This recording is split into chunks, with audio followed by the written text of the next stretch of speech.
coprésidente de l'AFMD et je suis ravie de vous accueillir cet après-midi dans le cadre de la série La Semaine de l'entreprise responsable et inclusive, semaine qui est organisée par le Mouvement des entreprises de France et l'Association française des managers de la diversité. Ce matin, on a parlé mesures. Ce matin, on a parlé mesures de la diversité, mesures de l'inclusion pour progresser. Et cet après-midi, je suis ravie d'accueillir Madame la ministre Sophie Cluzel, secrétaire d'État auprès du Premier ministre chargée des personnes handicapées. Bonjour Madame Cluzel. Bonjour. Alors, pour commencer ce temps d'échange, on l'a dit, c'est un moment privilégié ensemble pour échanger. J'aimerais, au-delà de la ministre que vous êtes, j'aimerais que vous puissiez vous présenter en tant que femme, en tant que, voilà, Sophie Cluzel, vous avez un parcours très riche. Est-ce que vous pouvez nous en dire quelques mots ? Très bien. Écoutez, je suis née à Marseille. J'ai fait mes études à Marseille, puisque j'ai fait, à l'époque, on disait Subdeco Marseille, Kedge maintenant. Puis je suis partie travailler 3 ans aux États-Unis pour une entreprise familiale, Geekwash, qui est un constructeur naval. Je suis revenue en France, j'ai travaillé chez Esso, à Londres, comme reporter pour les grands produits d'Esso. Et puis après, j'ai travaillé avec Yves Carcel, quand il était patron des boutiques des camps, chez DMC. Et puis, j'ai eu 1, 2, 3, 4 enfants. Et ma dernière, Julia, porteuse de trisomie 21, et comme 95% des femmes, je me suis arrêtée de travailler pour m'occuper de ma fille. Et puis, je me suis retrouvée au bout de 2 ans à la tête d'une association, d'un collectif, d'une fédération. Et c'était reparti, c'est-à-dire que nous avions cette fédération que je portais pour la scolarisation des enfants handicapés, tout type de handicap, parce que c'était une fédération qui rejoignait tout le monde. On s'est retrouvé à la tête de 2300 salariés en contrat aidé, qui sont les fameux auxiliaires de vie scolaire, puisque c'est le militantisme des parents qui a vraiment porté cette fonction, qui maintenant est un vrai métier au sein de l'éducation nationale.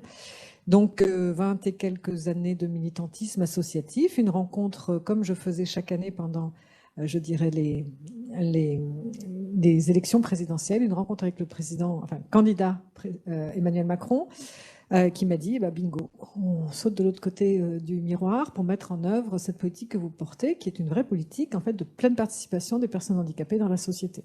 J'ai dit oui, à une seule condition, c'est que je sois rattachée auprès du Premier ministre pour changer la donne, ne plus voir les personnes handicapées comme des objets de soins, puisque c'était avant dans le ministère de la Santé, mais bien comme des sujets de droit. Et c'est comme ça qu'au gouvernement, depuis 4 ans et quelques maintenant, je travaille avec l'ensemble du gouvernement pour changer la donne dans toutes les politiques, et bien sûr la politique de l'emploi. Et justement, là, on le disait, on est dans le cadre de cette semaine de l'entreprise responsable et inclusive. Très souvent, Madame la Ministre, vous dites qu'en matière d'emploi inclusif, les entreprises ont la clé. Aujourd'hui, selon vous, comment les employeurs appréhendent-ils le handicap ? Alors, je pense que ça avance. De toute façon, je suis une éternelle optimiste et je vois toujours le verre à moitié plein. Donc, je pense que ça avance. Il y a une vraie prise de conscience que dans la responsabilité sociétale des entreprises, eh bien, le handicap est une force. Une force dans la diversité des profils qu'on peut recruter, dans la transformation managériale qu'on peut avoir, parce que quand on s'occupe de ceux qui ont peut-être besoin de plus d'adaptation, on fait bouger pour le bien commun de tous ses salariés, de ses collaborateurs. Donc, en tout cas, moi, ce que je prône, c'est de passer de l'obligation d'emploi à l'envie. Aujourd'hui, avec le quota de 6%, depuis 1987, on est à 3,8, 3,9 à peu près dans les entreprises privées, presque à 6% dans toutes les les fonctions publiques, territoriales, hospitalières et d'État. Pour autant, dans ces fonctions publiques, il y a un vieillissement de la population. Donc, il va falloir aussi qu'on travaille au renouvellement. Sur les employeurs privés, je pense que beaucoup de grands groupes maintenant se sont dotés de missions handicap, et donc il y a une vraie avancée là-dessus, sur la prise en compte justement que cette diversité, c'est une force, et que ce n'est pas si compliqué que ça quand on prend en compte justement les adaptations possibles. Il faut combattre beaucoup de préjugés encore sur les capacités des personnes, sur leur employabilité, et puis aussi sur le fait qu'on a un prisme très déformant sur le handicap. On voit beaucoup le handicap moteur, le fauteuil, la canne blanche, mais rappelons que 80% des handicaps sont invisibles. Donc il faut aussi qu'on travaille là-dessus, tout le handicap psychique, mental, les troubles des fonctions cognitives, les troubles 10, qui ont toute leur place dans notre société et dans les entreprises, sont encore trop méconnus. Donc il faut qu'on travaille à ça, à cette pédagogie en permanence. On en a du travail, mais ça avance, tout à fait, exactement, ça avance. Et j'aime le fait que vous soyez une éternelle optimiste. Je crois qu'on a vraiment besoin d'avancer. Et il y a une phrase que vous avez prononcée que j'ai trouvée très belle, passer de l'obligation à l'envie. Alors justement, comment on peut convaincre les entreprises sur l'emploi inclusif ? Alors, je pense que aujourd'hui, dire que c'est une force, ok, mais ça suffit pas. Donc, il faut d'abord inciter, il faut certainement libérer la parole aussi des collaborateurs. Beaucoup de salariés et de collaborateurs dans vos entreprises, dans les entreprises, cachent leur handicap, font des surcompensations, risquent parfois du burn-out, parce que justement, aujourd'hui, peut-être que la confiance n'est pas encore optimale dans les entreprises pour dire « oui, vous êtes handicapé, je suis handicapé, et alors ?» Aidez-moi à mettre les compensations en place pour être le plus performant et utile. Et là, je dirais, tout le talent de la personne peut s'exprimer. Donc, on a encore cette libération de la parole. Et ça passe par la confiance, c'est-à-dire afficher qu'il y a une politique RH inclusive, avoir des rôles modèles aussi, très importants, des collaborateurs, des collaboratrices, des salariés qui osent parler de leur handicap, du fait qu'ils l'ont annoncé, du fait qu'ils l'ont expliqué, et que pour autant, ça n'a pas du tout entravé leur carrière, au contraire. Donc ça, c'est important, c'est cette notion de libérer la parole et mettre en confiance les salariés et les collaborateurs. Puis après, il faut accompagner, bien sûr, les entreprises. Donc là, c'est tous les leviers incitatifs. Premier levier, rendre plus simple et plus lisible la politique d'emploi. Sur les territoires, moi, tous les employeurs me disent, mais attendez, il faut s'adresser à qui? À Pôle emploi, Cap emploi, quand on est mission locale, est-ce qu'il y a des jeunes handicapés ou est-ce qu'on ne les trimballe pas à droite, à gauche? Donc, un portail très simple, une seule porte d'entrée à pousser, c'est celle de Pôle emploi quand on recherche quelqu'un, ou de l'APEC, et derrière, vous avez toute la tuyauterie, je dirais, d'accompagnement, qui va être la gradation d'accompagnement de la personne ou de l'entreprise, qui doit être neutre. Donc, il y a cela. Passer de l'obligation à l'envie, c'est de montrer aussi qu'il y a un impact de performance sociale qui amène de la performance économique. C'est aussi une façon d'apaiser les choses dans une entreprise, le faire porter dans le dialogue social, très important. Quand vous avez une collégialité sur ces sujets qui s'emparent de l'ensemble des collaborateurs, du dialogue social, ben c'est plus facile. Donc en faire un vrai objet du dialogue social, je pense que c'est important. Et pendant la crise sanitaire, nous avons mobilisé les syndicats, nous avons mobilisé bien sûr aussi ceux qui ont signé le manifeste inclusion, on y reviendra, pour le porter vraiment dans le dialogue social. Et ça a fonctionné, parce que je tiens à rappeler que malgré la crise, le taux de chômage des personnes handicapées baisse, que l'emploi augmente. Donc on voit bien qu'il y a une vraie dynamique. C'est pour ça que je suis optimiste et que je pense qu'il faut saluer aussi l'engagement des entreprises. C'est très important. Et justement, tout à l'heure, on parlait de mesures. Je vous disais, ce matin, on parlait de mesures. Est-ce qu'il ne faudrait pas proposer un outil à nos entreprises pour les aider à mesurer? Est-ce que cet outil pourrait justement aider les salariés à se déclarer? Vous avez parlé de libérer la parole. On sait que c'est un vrai sujet en entreprise. Comment libérer la parole? Comment faire que le handicap ne soit plus tabou, parce qu'il reste tabou pour certaines personnes, et comment essayer de lever justement ces tabous et de faire en sorte que tout le monde puisse être soi en entreprise? Alors, il y a plusieurs choses dans ce que vous dites. D'abord, je suis aussi persuadée qu'on ne progresse bien que sur ce qui se mesure. Vous en avez parlé ce matin, et nous allons avoir la plateforme Impact, donc qui a été annoncée. Nous allons avoir Impact Handicap. Et là, je fais un appel au volontariat de toutes les entreprises. Il y a 5-6 indicateurs qui ont été travaillés, justement avec tous les groupes de travail du manifeste inclusion. Peut-être expliquer ce que c'est que le manifeste inclusion, après on en reparlera, mais ces indicateurs, non seulement ils mesurent bien sûr le taux d'emploi direct, mais pas que. Les apprentis en situation de handicap, les formations qui ont été faites, les achats inclusifs, pour pouvoir mesurer la progression. Et l'afficher. Pourquoi l'afficher? Parce que d'abord, les collaborateurs voient qu'il y a une vraie politique RH inclusive, et donc cette parole peut être facilement libérée. Et puis surtout, toutes les personnes qui viennent frapper à l'entreprise, les jeunes ou les moins jeunes, ils voient qu'ils vont pouvoir parler de leur situation de handicap, qu'il n'y aura pas de tabou, parce que l'affichage vraiment d'une politique engagée, dynamique de RH inclusif est affiché. Donc c'est du gagnant-gagnant. Et donc j'appelle tout le monde justement, lors de la Semaine européenne de l'emploi des personnes handicapées, on parlera certainement du baromètre Impact Handicap, mais je pense que c'est un vrai levier, un vrai outil de libération de parole, de pouvoir aussi tout simplement expliquer ce que l'on fait, de pouvoir montrer aussi que cette politique RH inclusive est une réalité, et que donc ça ne sera pas un barrage à l'emploi et un barrage à la carrière. C'est ça qui est important. Et alors justement, je rebondis, vous parliez là de libérer la parole. Est-ce que vous pensez qu'en libérant la parole en entreprise, ça va avoir également un impact sur le recrutement? Et puis une question, parce qu'on entend souvent au sein d'entreprises que c'est difficile de sourcer des profils de personnes en situation de handicap. Qu'en pensez-vous en fait, et comment on peut faire pour accompagner les entreprises? Ah, vous avez raison, c'est tout ce qu'on me dit toujours. Moi, je voudrais bien, mais je ne trouve pas. hein. Alors, il faut être, en fait, il faut être assez exigeant avec tous les cabinets de recrutement, de conseil en recrutement, ou même les services publics de l'emploi. C'est-à-dire dire, moi, je veux que vous me pushiez, que vous me présentiez des CV avec une situation de handicap. Vraiment, c'est mon souhait. Donc ça, c'est une chose. Faire du sourcing inclusif, c'est-à-dire vraiment poser des critères en disant, je suis désolée, vous, cabinet de conseil, eh bien, vous me proposez, allez chercher des performances et des compétences en situation de handicap. Nous faisons monter en qualification les jeunes qui arrivent, puisque nous travaillons vraiment avec le ministre de l'Éducation nationale, la ministre Frédérique Vidal, sur l'enseignement supérieur inclusif. Nous créons ces passerelles, nous avons des universités qui sont ASPI-friendly pour les autistes Asperger. Donc nous mettons en place les modalités de pouvoir faire monter en qualification. Il y a 2 leviers possibles. D'abord, il y a l'incitatif financier. Je tiens quand même en termes de mesures d'incitation à rappeler les aides à l'emploi pendant le plan de relance, parce que ça fonctionne. 4 000 € d'aide à l'emploi pour tout CDD depuis 3 mois ou un CDI, évidemment sur des qualifications qui sont à peu près 2 fois le SMIC, des qualifications qui ne sont pas très élevées, mais pour autant ça fonctionne. 20 000 contrats signés, 70% en CDI, hein, donc en CDI, sur des TPE, PME. Donc il n'y a pas d'effet d'aubaine, c'est ce qu'on pensait. On le proroge au-delà du 31 décembre, quel que soit l'âge de la personne handicapée embauchée. Et pareil pour l'apprentissage. L'apprentissage en termes de sourcing inclusif, c'est très important. Je vous rappelle qu'on a mis un référent handicap dans tous les CFA. Donc le dialogue justement avec le manager qui veut recruter en apprentissage, s'il y a des adaptations faites, vous avez cet intermédiaire, le référent handicap, qui peut vous accompagner. Vous n'êtes pas seul sur les adaptations, s'il y en a à mettre en place ou pas, ou sur la façon de travailler avec un collaborateur. Et le dernier levier, c'est le job coaching.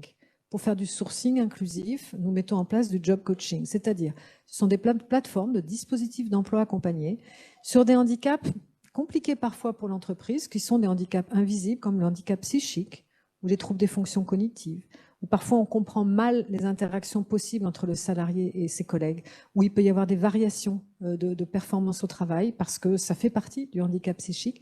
Et bien là, vous aurez des spécialistes sur les troubles. Vous restez spécialiste de votre management qui vient faire justement cet accompagnement. Et cet accompagnement, il est gratuit pour les entreprises, il est pérenne. Et donc, c'est un vrai levier d'accès à l'emploi pour du sourcing inclusif, mais aussi de maintien dans l'emploi. Et ça, c'est très, très important, mais on va peut-être en reparler. Exactement, c'était la question que j'allais vous poser parce que on a parlé finalement de reconnaissance, de comment libérer la parole en entreprise, comment oser être soi pour être bien. On a parlé recrutement et ça c'était important parce que il est essentiel de pouvoir recruter des personnes en situation de handicap. Et il y a le sujet du maintien dans l'emploi. Alors justement, je voulais vous demander est-ce qu'il y a des mesures, est-ce qu'il y a des conseils sur le maintien dans l'emploi pour les entreprises de toutes les tailles, hein? Alors, vous avez raison, parce qu'il faut peut-être rappeler que le handicap, pour 80% des cas, s'acquiert au cours de la vie. Exactement. Donc, au cours de cette vie professionnelle. Et qu'est-ce qu'il est mieux de faire? C'est d'accompagner son collaborateur sur une reconversion, mais en interne en entreprise. C'est ce que tout le monde souhaite. C'est parfois compliqué, mais c'est ce que tout le monde souhaite. Donc, il y a plusieurs choses à faire. Il y a d'abord vraiment remettre dans la santé au travail cette qualité d'accompagnement d'une dégradation, par exemple, médicale, des troubles musculo-squelettiques, enfin, tout ce que les entreprises ont vraiment intérêt à travailler, qui est le maintien en bonne santé dans son activité professionnelle. Il en va vraiment des enjeux de demain pour ça. Donc, nous avons remis justement dans la loi santé au travail le job coaching, les référents handicap, voilà, tous les leviers possibles pour que les entreprises s'approprient déjà tous les outils qui existent. Ce job coaching dans le maintien professionnel, il est capital. Il est capital. Il y a des signes d'alerte. Quand vous avez un collaborateur, un salarié qui commence à poser des arrêts de travail répétés, c'est là où il faut tout de suite qu'on soit en vigilance. Il y a peut-être quelque chose d'important, de grave. Il y a peut-être justement un handicap qui n'a pas été travaillé, qui n'a pas été dit ou qui est en train de se dégrader. Et c'est là-dessus qu'il faut pouvoir tout de suite travailler avec le collaborateur, même avant sa reprise de travail, en amont, avec soit la médecine du travail, soit justement ce job coaching possible que l'entreprise, avec bien sûr l'accord du salarié, peut enclencher, peut déclencher. Donc ce sont des outils complémentaires. On a remis 15 millions pour les plateformes d'emploi accompagnées. Il faut qu'on vous facilite la vie, il faut que vous sachiez où les trouver. Donc il faut qu'on fasse une cartographie lisible pour un chef d'entreprise. Et puis on a bien sûr, dans le maintien dans l'emploi, le Cap Emploi. Je vous rappelle que là aussi, on facilite la vie des entreprises puisqu'on rapproche Pôle Emploi et Cap Emploi. Il y avait déjà eu ce rapprochement du maintien dans l'emploi avec le SAMET. Donc maintenant, plus qu'une seule porte d'entrée pour l'embauche ou le maintien. Et puis, quand vous avez un chef d'entreprise qui tâtonne, qui ne sait pas comment se lancer dans une politique RH inclusive, première chose à faire, petit diagnostic très simple. On a mis des outils d'autodiagnostic pour savoir où il en est, si ses collaborateurs sont mûrs ou pas pour aborder ce sujet. Et puis, immédiatement, si vous sentez vraiment une envie en tant que manager de porter une politique, il faut tout simplement prendre contact avec son délégué de l'AGFIP. Ils sont là pour ça. Nous les avons mobilisés avec la ministre Elisabeth Borne pour se mettre en mode aller vers les entreprises qui ne se sont pas encore lancées dans l'emploi ou qui démarrent ou qui ont du mal à pouvoir qualifier leur politique. Ne restez pas seuls. Conventionnez avec la GFIP. Ils sont là pour ça, pour vous aider à faire un diagnostic, mais surtout un cheminement dans votre politique, avec des leviers très forts de sensibilisation, de participation, de sourcing, etc. Donc vraiment, que le chef d'entreprise ne reste pas seul. Ce n'est pas incommensurable de lancer une politique RH inclusive. Quand on ne sait pas par quel bout le prendre, AGFIP, immédiatement, il vient dialoguer avec vous et vous aide en tenant par la main pour vous mettre en place cette politique inclusive. Merci beaucoup. On a parlé recrutement, on a parlé reconnaissance, on a parlé maintien dans l'emploi. En entreprise, on le sait, ce qui est important, c'est le bien-être aussi tous ensemble, le respect. Et ça s'acquiert aussi par des rencontres, par des échanges, par de la communication, par la sensibilisation. Et on a tous une grande semaine qui nous attend en novembre, la Semaine européenne de l'emploi des personnes handicapées, avec le 18 novembre, si je ne me trompe pas dans la date, le jeudi 18 novembre, le Duo Day. J'aimerais bien que vous puissiez nous en toucher un petit mot, parce que c'est vraiment, vous avez porté cette journée qui monte en puissance tous les ans. Et je trouve que c'est intéressant parce que je crois que c'est l'idée d'une rencontre. Je vous laisse en parler. Alors le Duo Day, c'est nos amis irlandais qui l'ont créé il y a des années, parce que justement, pour un peu démystifier ce qu'est le handicap, pour porter l'envie des personnes handicapées à aller vers des nouvelles rencontres, des nouveaux lieux de métiers possibles. Et donc, c'est vrai que quand je suis arrivée au gouvernement, il y avait une petite, je le redis parce qu'ils ont été formidables, il y avait une petite localité dans le Lot-et-Garonne qui travaillait déjà là-dessus, sur le DOD, localement. Pourquoi ils l'avaient créé? Parce qu'ils voulaient justement que leurs travailleurs en situation de handicap en ESAT puissent aller travailler dans le monde ordinaire. Et donc, ça avait démarré petit à petit comme ça. C'est Alger2I, c'est une association formidable. Donc, je me suis appuyée sur eux. On a créé une plateforme numérique où une entreprise disait, moi, ce jour-là, voilà, je peux offrir 5, 10, 15 postes de rencontres de ce DOD pour qu'une personne handicapée qui a envie de venir connaître notre métier, de pouvoir se projeter dans un avenir différent, soit là. Et les personnes handicapées s'inscrivent sur cette plateforme en disant, voilà, moi j'ai envie de connaître tel métier de journaliste, de ministre, puisque l'ensemble du gouvernement font leur duo, président de la République également. Et puis on a créé presque 20 000 duos l'année dernière, malgré justement les difficultés. Donc, ça a un impact très fort. D'abord parce que ce qui est intéressant dans le DOD, c'est que chaque entreprise s'en empare là où il est dans sa politique RH. Vous avez des grandes boîtes qui peuvent mettre 100, 150 offres de duo ce jour-là, parce que justement, elles en font un vrai moment de team building et puis d'échange, aussi de possibilité de changer de travail, d'avoir des évolutions professionnelles. Il y en a qui débutent et donc qui découvrent. Et puis surtout, de plus en plus de personnes handicapées osent aller vers des emplois pour lesquels ils pensaient que ce n'était pas possible. Et moi, vous connaissez mon mantra, nul n'était employable, et osons aller jusqu'au bout justement de ses rêves et de ses attentes et découvrons des nouveaux métiers. Et en plus, c'est médiatique. Et ça, c'est important, parce qu'il faut que les médias puissent voir aussi qu'on peut être journaliste, qu'on peut être reporter, qu'on peut être aussi chroniqueur, et donc s'en empare. Et ça fait vraiment un impact fort sur le grand public qui regarde différemment les aspirations des personnes handicapées à aller vers l'emploi, à travailler, à avoir des métiers différents. C'est aussi la façon de pouvoir promouvoir certains milieux professionnels. Et je vous rappelle qu'on a quand même 1 million d'offres d'emploi à pourvoir en France entière. Donc il faut vraiment aussi lever l'autocensure des personnes handicapées et aller vers des métiers qui sont à pourvoir aujourd'hui. Je pense au numérique, je pense à la restauration, à l'hôtellerie, mais pas que. Je pense aussi à travers aussi l'intérim. On peut aussi aller vers l'emploi par l'intérim. Et donc, il faut vraiment pouvoir faire parler toutes ces personnes, ces rencontres. Ça transforme le regard d'un ensemble de collectifs. Enfin, vous le pratiquez vous-même. Et je pense que c'est un vrai levier. Donc, le 18 novembre, au milieu de la Semaine européenne de l'emploi des personnes handicapées, et ça va être un vrai tremplin. Je rappelle que nous avons la présidence française de l'Union européenne en janvier, et il y aura, moi je vais faire une rencontre avec tous les ministres européens, nous porterons sur l'impact social, le travail au sein de l'Europe, la circulation. Nous allons porter par exemple les Erasmus étudiants pour les étudiants handicapés, pour leur permettre de monter en qualification et de circuler. Donc on a là un vrai levier de transformer le regard sur les personnes handicapées. Et puis permettez-moi juste de rappeler que lundi prochain, le 18 octobre, nous lançons notre grande campagne nationale de sensibilisation au handicap. Tous les médias, la grand public, et notamment aussi dans l'acte d'employer les personnes handicapées. Il faut changer le regard, il faut voir la personne, son talent, ses compétences avant de s'arrêter au handicap. Et c'est vraiment ça le message que l'on porte. Donc c'est comme ça qu'on construit notre société inclusive, c'est-à-dire tout simplement écouter les aspirations des personnes, faire tomber ses préjugés et ouvrir la porte des entreprises. On a un quota aujourd'hui. La personne est libre de le dire ou non. Les entreprises ont besoin justement de pouvoir accéder à ces informations pour mieux accueillir, pour mieux insérer, pour mettre vraiment les personnes en performance. Vous savez, les Anglais n'ont pas de quota, mais ils ont fait un Accessibility Act. Ils se sont engagés, les chefs d'entreprise, que tout CV qui porterait un état de situation de handicap serait reçu en recrutement. Pour qu'on ouvre la porte et qu'on donne la possibilité aux entreprises d'écouter les performances, la façon dont une personne se vend. Donc moi je dis, osez dire que vous avez une reconnaissance de qualité de travailleur handicapé, ce mot horrible qu'il faut qu'on change. C'est pas beau, hein. Franchement, reconnaissance de qualité de travailleur handicapé, c'est difficile. Les anglo-saxons, ils disent people with special needs, hein, donc avec des besoins particuliers, mais mes besoins, je vous les exprime.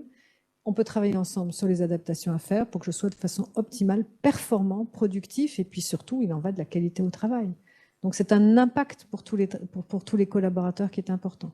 Donc ce DuoD du 18 novembre, ceux qui ne le connaissent pas, faites-le. Vous allez sur la plateforme duod.fr et puis on pourra vous mettre en relation. Et je pense que c'est un vrai beau jour où on peut parler handicap, mais surtout de façon extrêmement performante. Et puis 10% du Duo permettent du sourcing.